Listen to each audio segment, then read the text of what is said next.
আসসালামু আলাইকুম and hello everyone, কেমন আছেন সবাই? আজকে চলে গিয়েছিলাম বগুড়ার মোমোইনে। আজকে ছিল আমাদের গেস্ট রাজশাহী থেকে হামিম ভাই এবং তার পরিবার। সো প্রথমেই আমরা মোমোইনে প্রবেশ করলাম, দেন গাড়ি পার্ক করে চলে যাচ্ছি কফি শপের দিকে। আমরা মূলত কফি লাভার মানুষ, আর আমাদের কফি না খেলেই চলে না, তাই কফি অর্ডার করে নিলাম। আমরা এখানে কফির সাথে কিছু স্ন্যাক্স আইটেমও নিয়েছিলাম, বসে বসে কুরকুরে খাচ্ছিলাম আর কিছু family time or quality time বলা যায় স্পেন্ড করছিলাম।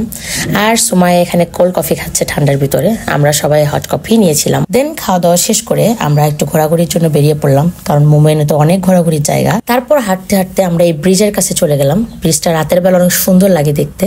আর এখানে ইনসিরা দুষ্টুমি করতেছিল, আর এখানে ভাইয়া ভাবিকে ছবি তুলে দিচ্ছিল, পাশাপাশি আমরাও ফটো সেশন করছিলাম।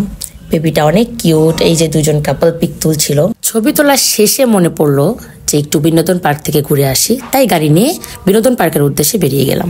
বিনোদন পার্কে টিকিট কেটে প্রবেশ করা মাত্রই হাতি দেখে আমার মেয়ে অনেক বেশি এক্সাইটেড হয়ে গিয়েছিল।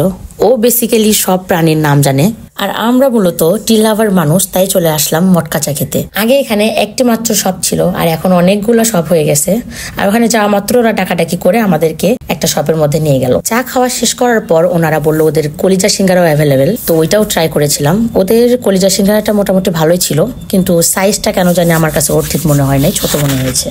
তারপর সেখান থেকে বের হয়ে আমরা চলে আসলাম বগুড়ার মেইন শহরে কিছু কেনাকাটা করার জন্য। তারপর আমরা আড়ংয়ে চলে গিয়েছিলাম, আর আড়ংয়ে এসে আমাদের ছোট বুড়ি মানে নতুন বুড়িকে কিছু কেনাকাটা করে দিলাম, সাথে আমরাও কিছু কেনাকাটা করেছিলাম। সো আজকের ভিডিও এই পর্যন্ত। সবাই ভালো থাকবেন, সুস্থ থাকবেন। আল্লাহ হাফেজ, টাটা, বাই।